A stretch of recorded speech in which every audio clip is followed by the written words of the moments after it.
Hello everyone, Joshua and Chris here. Good evening, I should say, because it's almost 5 o'clock. We're still here at Ibrox, having spoken to Philippe Clement for the first time as Rangers manager. James Bisgrove was alongside him. I'm sure a lot of you will have watched it by now. If not, you can do so on our YouTube channel. We're going to be live tomorrow morning, of course, to discuss some of the kind of key talking points in more detail. Director of football and being one of the main ones, aside from the new manager's first thoughts. But Chris, we've done a few of these recently. I was told when I started this job that they'd be quite infrequent. That's the third Blue Room unveiling in 2 years, I guess. What do you make of it overall? It was quite long. Before we get into any specifics, what was the kind of overall tone you felt from Philippe Clement? I thought he spoke very well. As we said when we came downstairs, It's a bit of a cliche to say a bit of a cliche. The manager spoke well, because as we all know, speaking well does not translate into 3 points, as previous managers have shown. But I thought he came across as a composed figure. I thought he was really calm. I thought he could tell he had that bit of determination about him. We've also spoken previously about his track record and how he's built winning teams. I know Rangers were keen on the character of him and that leadership, that man management. That's something that came across strongly in the interview process. I think that's something that came across strongly in that press conference as well. Yeah. You're never going to get really into him in that kind of setting. It always jumps about a bit in terms of lines of questioning, and obviously somebody between the manager and somebody James Bisgrove. So it's hard to get too drilled into someone's character. But I thought he did come across well. He'll speak again towards the end of the week. And obviously the big test then comes here Saturday at 3 o'clock, and that's when it really matters for him. Yeah, absolutely. Well, let's get into the man management and I guess kind of stature first. He's a big guy. I think from what the pieces I've wrote, something that comes across repeatedly is this is someone who's very intentional in the way he manages people. It's someone who carries authority, can hold the room, is charismatic, and I think just on a basic level. Asked James Bisgrove about this. Before you think about any long-term strategy that Clement's going to have at the club, any titles he wants to win, any aspirations he has 7 games before the next international break. Now, that's not going to necessarily decide this Rangers' future, but as you know and I know, if you don't start well here, you make it difficult for yourself, especially within the context of the moment. It's interesting to me that he's jumped at this opportunity in far from ideal circumstances, but he seems like the type of not only the right football manager that Rangers need, but they're banking on this being the right character that they need at the moment. And whether it be the lines about Graham Souness or other parts they were talking about, James Bisgrove in that press conference, that man management, that personality is something that really came across from both sides, wasn't it? I think that's something that is quite easy to perhaps overlook in terms of a Rangers manager. You can come here and be a great player technically and tactically, but if you then can't handle this crowd, you'll never be a success. If you're a manager, you can put on a great coaching session. If you can't handle the press side of it, and you can't play the game, if you then can't handle player expectations and all the rest of it, you can quickly fail. It takes a certain type of character. If you look at the makeup of the most successful Rangers managers, not just in the last few years, but throughout the club's history, of the 19, the thing that combines all of them, the thing that he stretches through all of them, is that man management, that strength of character, having that presence, having that aura. And you think, without going back in the too far back in time, now you're talking about like Jock Wallace, you're talking Souness, you're talking Walter, you're talking Big Ek. These guys have got something about them. They've got that different character. Gerrard, Gerrard's the most modern example of that. And the ones that have failed, they've all failed. One, because they haven't signed the right players, they're not be able to put on the right teams on the pitch, but they've just not had that X factor. It's almost a thing that you can't actually quantify. It's almost an X factor, and the very best Rangers managers do have that. And if Clement is going to be a success, he has to show that he's got that. Now they've spoken up his character and his mentality and leadership and winning mentality and all those type of things have been put on the table. So if they now fail on that regard, then you say, well, how did they get to this stage? So they're big boxes, they're big things for the board and for James Bisgrove to say this guy has got these qualities, and we'll tell over the next couple of weeks, next couple of months, hopefully the next few seasons, if he can actually live up to those expectations now. I quite like that, because I thought being in that press conference, you can sit in these things, you can watch them online, and you can see, okay, there's a difference between a manager who maybe wants to hit certain notes or wants to say things, and compared to someone like Clement there, where I don't think he came in with too much of an agenda of this is the key messages I want to get across. I'm sure there was a little bit of that, but I think he answered questions honestly.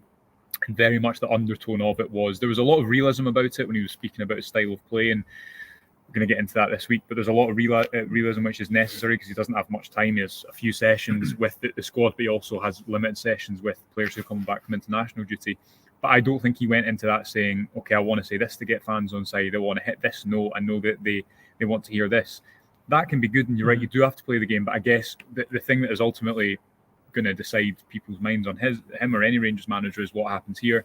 Again, he's not got much time to work with that. But I agree here. I think he came across well. Moving on to what he thinks of this current squad, and we'll get into the director of football conversation as well. He said everyone's going to have a clean slate. Interesting. We'll get to that. He spoke about his 4 pillars: tactical, technical, mental, something else. Physical. Yeah. Again, I think there is that realism underpinning everything that he was speaking about, saying, okay, I'm not a magician. I can't make this type of football that I want to overnight. But in the short term, he's come in twice to clubs before and had to stabilise them and get results, which then allow you that long-term platform to go and build, isn't it? Ultimately, if everything was rosy here, if this team had been winning games throughout the season, then Clement wouldn't have been holding a press conference today. Yeah, and he said that, didn't he? He said that. He's honest enough. It's very, very rare that managers come into a situation where everything is perfect. Everything is far from perfect, as we've discussed numerous times this season, and as we all know. Yeah. I think it's good that he's fully aware of what he's actually walking into. He's fully aware of the limitations of the squad, but I think also the good parts of it, because as much as the team hasn't performed, it's not hit the level. You can't say that it's a complete write-off. There's players there who we think are not good enough. There's certainly players in there who can be part, who can form a core of a squad that goes and challenges for the Premiership title and that wins domestic matches and that can maybe make an impression in Europe. It's not as if the whole squad is a complete write-off. The challenge for him is the good parts of it is to improve them. Now those 4 pillars that he spoke about, it's to improve each of those individuals and improve those relationships.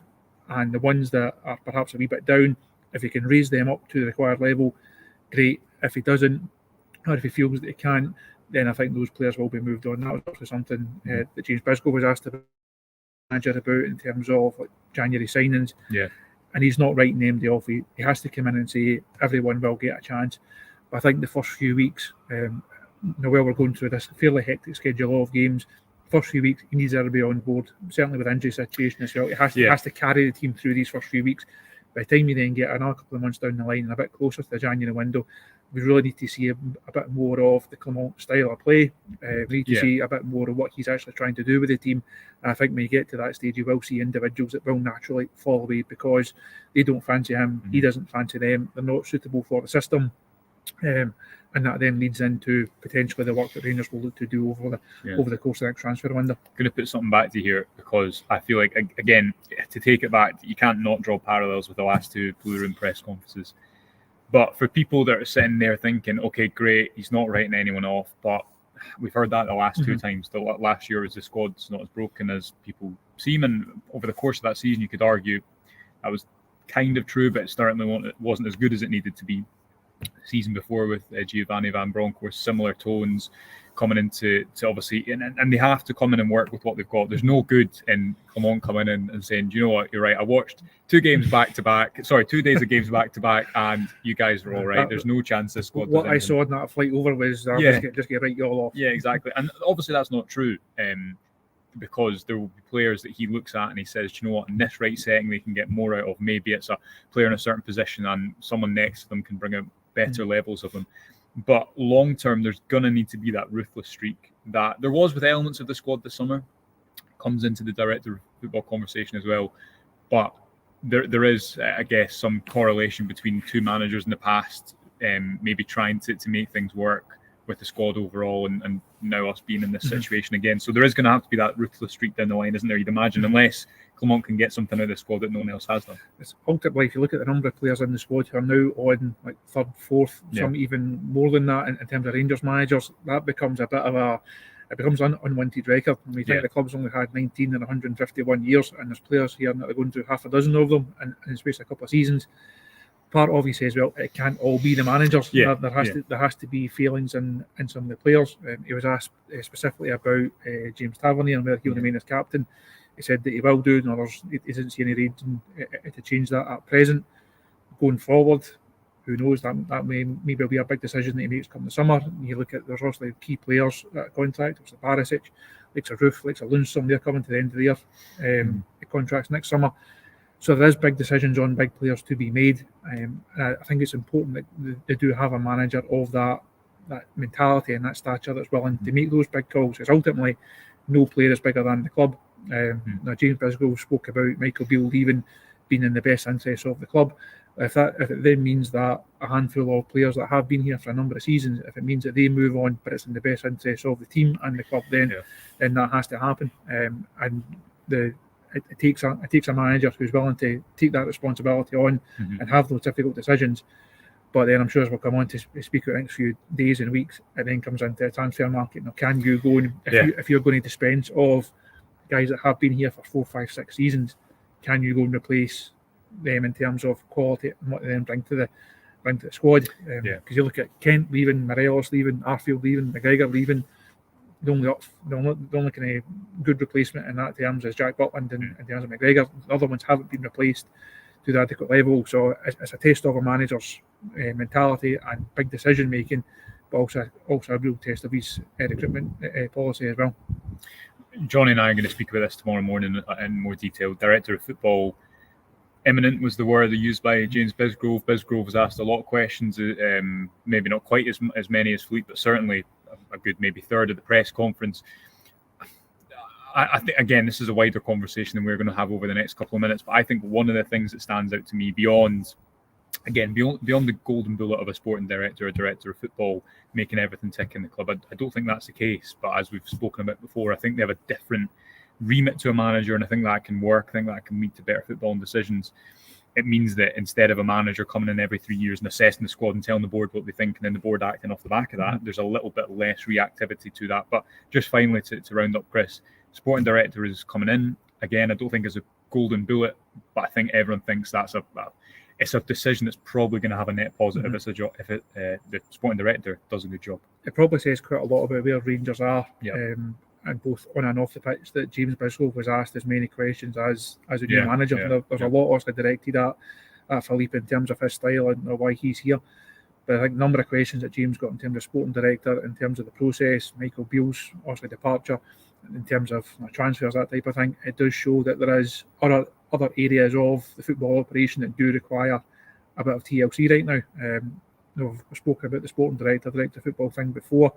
I'm a fan of it. I think it would work. I don't think Rangers have quite cracked it yet, though. If you think that people that have been in that position over a number of years, and going back to Mark Warburton, they've tried different people in that recruitment type role previously, and it's not quite worked as planned. The next man they get in, much like the manager, the next man has to be the right one, because you can't keep chopping and changing managers, but you also can't keep chopping and changing directors of football. Now that's not good for long-term planning, sustainability. That if you're going to change it every couple of seasons, you as well not having. You're one. Always reacting as opposed to. You as well not having one. So I think that's James outlined some of the characters and the qualities that they're looking for in terms of that role. Give a wee bit of insight into the timeline. I think that's something we really need to see Rangers get a ramp up on now over the next few weeks, and really interesting to see what kind of profile they get in terms of that. In terms of that candidate. Big job for Philippe Clement. But I think as the majority of the comments show, impressed there. People like what they see. The challenge now for him is to go and build on it in what is a difficult situation, but also, as ever, is an opportunity for the right man to come in and make a success of this season and going forward. I'll be live with Johnny tomorrow morning. Thanks to Chris for joining me. He's having a well-earned day off, so don't bother him. Until then, thanks for joining us. We'll speak to you tomorrow. Bye for now.